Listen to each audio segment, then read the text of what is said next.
Yo, y'all know what it is. Y'all know what it ain't. Phone and phone Mets. Now look at this shit.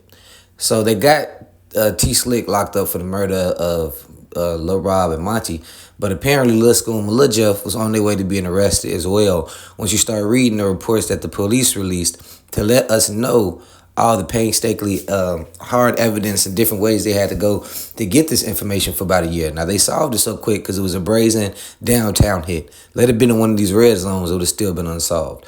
Now, right here, prosecutors on Saturday, they pretty much let the efforts be known that they had to go through hours of surveillance footage, Instagram posts, phone records, also auto theft reports, just to figure out that one of the gunmen, because it was three, died last year. Another has not been charged, and 22-year-old Tommy Coleman.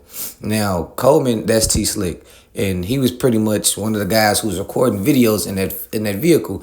And if you look right here, they explain how Lil Rob and Monty walked out of high school. I walked out of their school on North Wabash. They was finna get on the Green Line when the Infiniti that was stolen pulled up, and three people hopped out and shot and killed those two young men. Now, honestly, we all know what they were shot and killed for.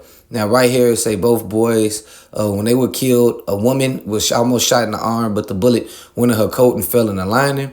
Like within a few hours, police got a tip that the now deceased individual, now it's throwing me off a little bit because if it's Lil Scoom and Lil Jeff, why isn't it the deceased?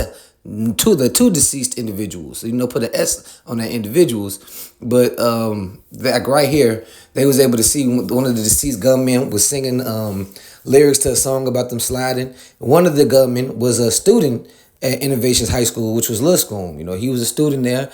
Tommy Coleman was in the front seat recording. The other two, they all had guns, and this is why I say this era of young niggas or these YNs are so crazy. They record everything they do. Police don't have to have your phone to go through it. Now, right here, this is when they go into saying one of the innovation students, which is Lil Scoom, his phone lined up with Lil Jeff's and Tommy's. Oh, excuse me, I'm sorry, T Slick's, and lined up with they cell phone data, and they was pretty much pinned to the parking garage because Lil Scoom got out of school, hopped on the train, went to a Roosevelt parking garage, changed clothes, and was seen get into that car. Now, they locked up T Slick Wednesday, with all those charges that they got right there.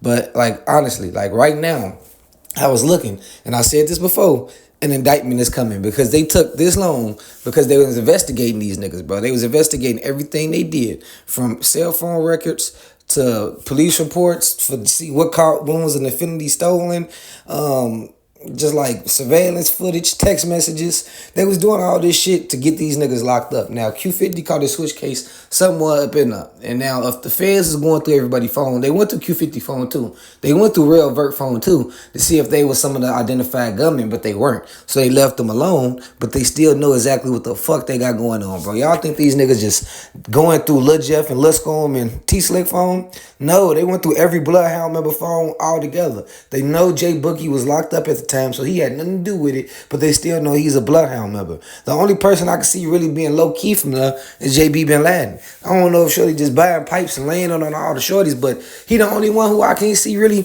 getting into too much hot shit. He just holding it down for the hounds type shit. But on a serious note, man, like on a serious note, if Lil Jeff was getting indicted by the feds for drug trafficking, and I said before, violent crimes. Now, I know murder is a violent crime, but usually I never seen it being broke down as he's been doing violent crimes, so we're going to lock his ass up. Now, usually they say murder, first degree, and attempt. They don't be really sugarcoating that shit like that, and maybe that's because they trying to keep this indictment under the rug. You know what I'm saying? But honestly, I really feel for the rest of the other Bloodhound members right now because the street shit that they live by is really how it's going to end them.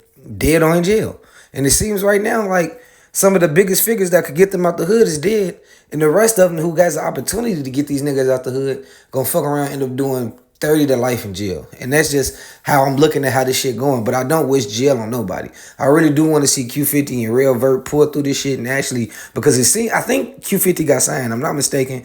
But ESTG got a song coming with Q50. I don't know why people ain't showing Real Vert a lot of love, but damn it, I fuck with Real Vert. Get in the comment section and let me know what y'all think below. I'm gone.